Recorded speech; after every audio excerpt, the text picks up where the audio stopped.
বাগান করার ইচ্ছে থাকলে সেটা আপনি শহরে বসেও করতে পারবেন। গাছ মানেই হলো শান্তির নিঃশ্বাস, তাই না?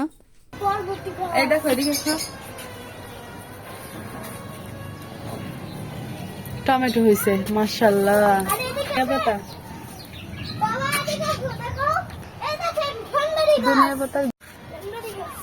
এই যে পালং শাক হয়েছে মাশাআল্লাহ, কি সুন্দর পালং শাক। আরো এই ছাদের উপরে ওঠার পর আমি বুঝতে পারলাম যে এরকম কোনো গাছ নেই যে সেটা এখানে লাগানো হয়নি। যত্ন করলে সেই জিনিসটা সবসময়ই সুন্দর হয়, তাই না? মানে এক কথায় হলো যতনে রতন মেলে।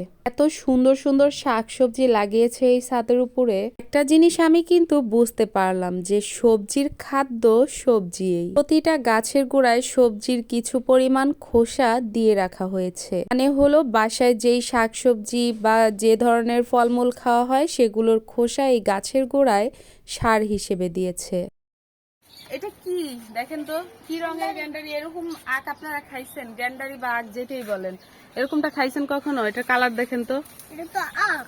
এই কালারফুল আখগুলো আমি কিন্তু সব সময় মোবাইলেই দেখেছি। বাস্তবে এই কালারফুল আখ দেখার এই সুযোগটা প্রথমবারই হলো।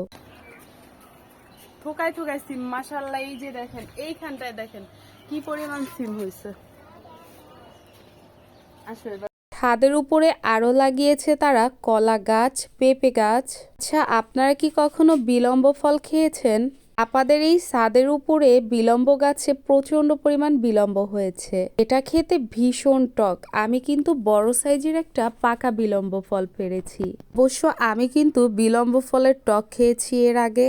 এত ছোট একটা গাছে এত ভালো ফলন আমি এই প্রথমবার দেখলাম। হঠাৎ করে আমার চোখ পড়লো গোলাপ ফুলের গাছের দিকে। মাশাআল্লাহ, কি সুন্দর একটা গোলাপ, একদম ছোট একটা গোলাপ ফুল। এটা এখনো কিন্তু বড় হয় নাই, বড় হবে।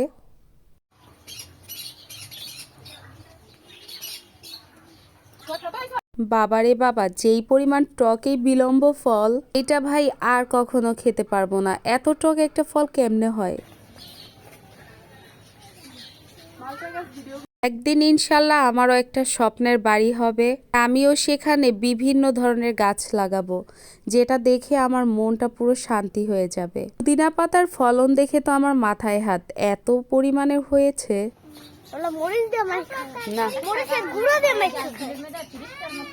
এদিকটাই দেখলাম যে প্রচুর পরিমাণের মালটা ধরেছে মালটা গাছে। একটা ছাদ বাগানের মালটা গাছ থেকে 10 কেজি মালটা পেয়েছে, ভাবা যায়? কথাটা শুনে আমি তো পুরোপুরি অবাক হয়ে গিয়েছি। মাত্র 3টা গাছ থেকে 10 কেজি মালটা। হঠাৎ করেই চোখ পড়লো তেঁতুল গাছের উপরে। ছাদের উপরের তেঁতুল গাছে ছোট ছোট তেঁতুল দিয়ে ভরে গিয়েছে। এই ছোট সাইজের তেঁতুলগুলোর সাথে আমার আর আমার বাড়ির চাচাতো বোনদের অনেক পরিমাণের স্মৃতি আছে। তখন সবাই মিলে এই তেঁতুলগুলো খেলে না মনে হতো যেন অমৃত।